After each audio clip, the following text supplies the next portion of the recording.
So মনে করেন 15 দিন সাসপেন্ড করবেন, 15 দিন বসে থাকবেন, ওই জন্য একটা ব্যাকআপ আইডি থাকবে, কোনো ওয়ারেন্টি কাজ করবে। ঠিক আছে, আর আপনাদের একই ওয়াইফাই দুইটা আইডি চালানো যাবে না, একই ওয়াইফাই হোক, একই একটা ওয়াইফাই নিচে মেসেজ আছে, একটা ওয়াইফাই আপনার আলাদা আলাদা পিসি হোক, সমস্যা নেই, পিসি আলাদা হলে সমস্যা নেই, ম্যাক আইপি তো আলাদা আলাদা হচ্ছে, একটা পিসিতে দুইটা ইয়ানি আছে না আপনার ভাই। যদি ওইটা যে আমার ওই পিসির অ্যাকাউন্টই খোলা না, দুইটা অ্যাকাউন্টই বাইরে আইপিতে খোলা, অন্য আইপিতে আর আমি ওই পিসিতে ইউজ করি, ওই সেটা একসাথে ইউজ করা যাবে না, দুইটা ব্রাউজারে একসাথে ইউজ করা যাবে না।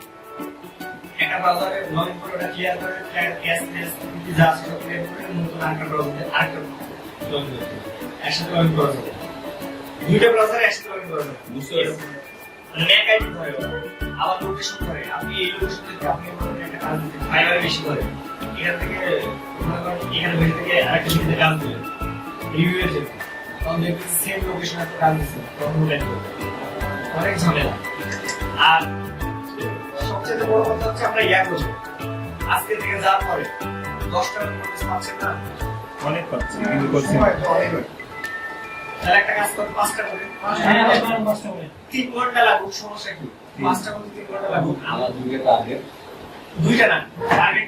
মিনিমাম 10টা করবেন, 10টার ভিতরে মিনিমাম টার্গেট 5টা রাখবেন, আর দেখার চেষ্টা করব মিনিমাম 5টা। একটা কাজ করবেন, আমি হচ্ছে একটা কন্টেস্টে বেশি সময় দিতে নিষেধ করব,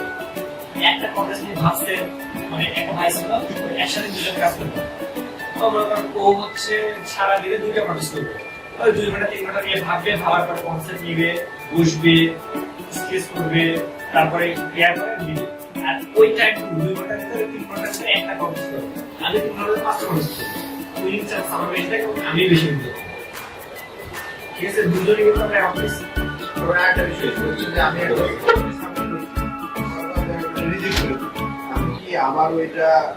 রিলেট করে আবার হ্যাঁ, ওটা মডিফাই করে দিতে পারেন, ক্লায়েন্টের পছন্দ নাও হতে পারে, একাধিক মানে একটা কন্টেস্টে একাধিক আপনারা এন্ট্রি দিতে পারেন, ওটা বিষয় না। আর আরেকটা কথা হচ্ছে যে যখন কোনো ক্লায়েন্ট আপনাকে মনে করেন রিভিউ বা রেটিং দিছে,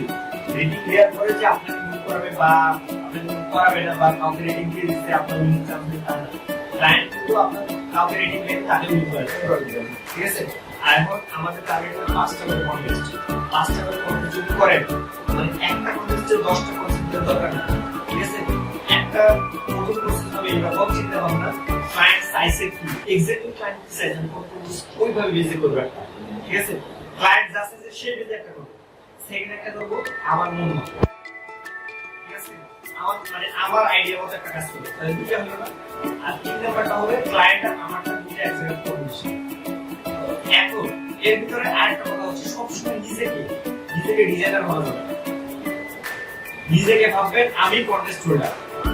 আমি যদি ডিজাইনটা করি না প্রথমে ডিজাইনার ভাবতে হবে, আর ডিজাইন করে ঠিক আছে, ডিজাইন করার পরে আপনি সাবমিট করার আগে ওই যে এন্ট্রিগুলো আছে ওর সাথে কম্বিনেশন করবেন। আপনি যদি নিজে কন্টেস্ট হোল্ডার হন, আপনি কোম্পানি থেকে এটা চয়েস করতেন, এইটা এই কনসেপ্টটা মেন, আপনি নিজে ভাই আমার উপরে এলে আমারটাই নিতে হবে তা না। ফার্স্ট আপনি দেখবেন যে আসলে এই আমার যদি এইটা আমার কোম্পানি হতো কিংবা আমার পার্সোনাল লোকে যদি হতো তাহলে কোনটা চয়েস করতে হবে, আর 10টা এন্ট্রির সাথে আপনারা তুলনা করেন, আর 10টা এন্ট্রির সাথে তুলনা করেন, তখন আপনার আরো আইডিয়া আসবে। এখন যে 3টাই দিতে হবে তা না, আপনি একটাকে করেছে আসলে দিতেন সমস্যা নেই, কিন্তু এইখানে কথা হচ্ছে আমাদের বেশি এন্ট্রিদের দরকার নেই। ক্লায়েন্ট যখন কোনো ফিডব্যাক দিবে বা ক্লায়েন্ট কোনো কমেন্ট করে, যেমন ওরকম একটা হচ্ছে ক্লায়েন্ট কমেন্ট করছে যে আপনার ডিজাইনটা ভালো হয়েছে, এইটা উপরে দেন, এই ওয়ার্ডটা তারপরে এটা দেন, কালার চেঞ্জ করে দেন, এইরকম যদি হয় তখন ক্লায়েন্ট যদি মেসেজ করে যদি দেওয়া লাগবে না, ইনবক্সে দিবেন, ইনবক্সে ভেরিয়েশন দেওয়ার পরে ক্লায়েন্ট বলবে স্যার আপনার কয় নাম্বারটা পছন্দ হবে, যখন যেটা বলে এই নাম্বারটা আমার পছন্দ তখন ওইটা আপলোড করবেন। আর যদি বলে যে কমেন্টে বলে কমেন্টে বলে তখন ইনবক্সে কি হবে, ইনবক্সে যে কি অপশন আছে অ্যাড স্প্রে অ্যাড করা, ফেসবুকে যখন চ্যাটিং একটা গ্রুপে হয় না, একজনের যে আপনি একটা করে কাকে মেসেজ দেয় নেই কিন্তু লাইভ কি হয় দেখা যখন আসবে তখন চলে আসবে,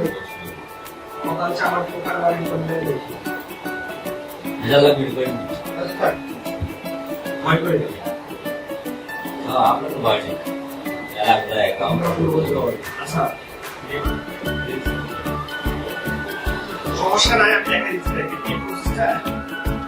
দেখা লাগে ক্লায়েন্ট কম্পিউটার আসলে বুঝবো কিভাবে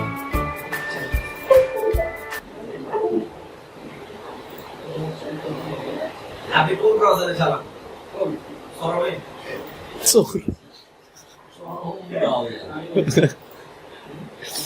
ইস্যুটা চালালে সমস্যা হবে ভাই। না তবে বেস্ট আপনার ইয়া খুব ওই যে আপনার ফোনের স্টুডেন্টের যে কি লেখা আছে ওইটা খুব ফাস্ট এই যে উইন্ডোজের যে হচ্ছে এই সবচেয়ে জানেন সবচেয়ে সিকিউর ব্রাউজার কোনটা টপ সিকিউর ব্রাউজার কোনটা জানেন মাইক্রোসফট এজ এই এজটা হচ্ছে সব টপ সিকিউরিটি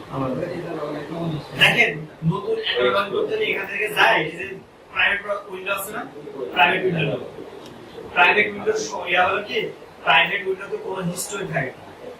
আপনি ক্লোজ করা মাত্র হিস্টরি দিয়ে নেন ওই যে ইয়া থেকে উপর থেকে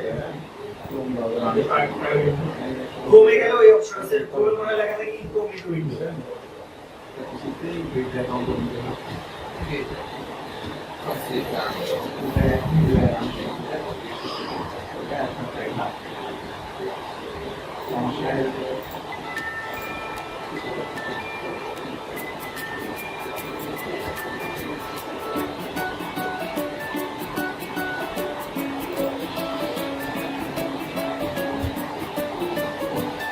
আমার মেয়েদের তো এটা তোরণ করা যায় ওটা তো ব্যান্ড থাকতে দেখো মানে লজ্জা লাগে বুঝছেন দেখেন বাংলাদেশি নিয়ে বলতে লাগতে লাগতেছে যাদের বাইরে কেউ থাকে তারা হচ্ছে তাদের বলে বাইরে কেউ থাকে তো ফ্রেন্ড সার্কেল থাকে ওখান থেকে বলে যদি তুই একটা কাজ দিতে পারি একটা ক্লায়েন্ট ধরে দিতে পারি ক্লায়েন্ট দিয়ে আপনকে অ্যাকাউন্ট খুলে আপনকে দিতে পারেন আপনকে প্রোফাইল দিতে পারেন করে দিলে সুবিধা কি বলেন তো? সুবিধা আপন বাংলা একটা স্বপ্নের একটা মার্কেট প্লেস আপন আমরা কিন্তু প্রোফাইল নেন গ্রাফিক্স কিভাবে কমপ্লিট হবে কিছু না গেলে তো এখন লাইভ আপওয়ার্কটা হচ্ছে এই যে ফ্রিল্যান্সার এবং $100-150 বিট করলে